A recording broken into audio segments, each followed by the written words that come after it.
Prioriser la valeur patrimoniale d'un monument ou se défaire du passé colonialiste qu'il représente? Le débat est relancé. Le déboulonnage de la statue de John A. Macdonald suscite des réactions polarisées.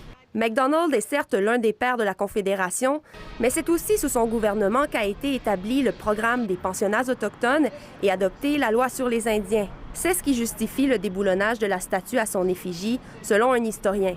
Ça fait 125 ans qu'il est là. Et il est sain, à mon sens, que de génération en génération, chaque génération se questionne en quelque sorte sur la place qu'on veut faire à certains personnages de notre passé. Certains remettent toutefois en doute les motivations des manifestants à l'origine de cet acte de vandalisme.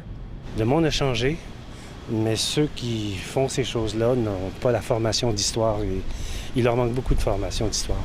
Et c'est un peu ça qui me choque, oui. L'image de l'imposante statue de bronze décapitée gisant par terre était forte. Des politiciens d'un bout à l'autre du pays ont dénoncé ce geste. Le nouveau chef du Parti conservateur du Canada, Erin O'Toole, a tweeté que le Canada n'existerait pas sans John A. Macdonald et a poursuivi en invitant les politiciens à ne pas plier face aux activistes radicaux. De son côté, François Legault a qualifié ce geste d'inacceptable et s'est positionné dans le débat en affirmant que la statue devrait être restaurée. Alors que c'est une approche contraire qui a été préconisée à l'autre bout du pays en 2018. Une autre statue de Macdonald a été retirée des marches de l'hôtel de ville de Victoria en signe de réconciliation avec les Premières Nations.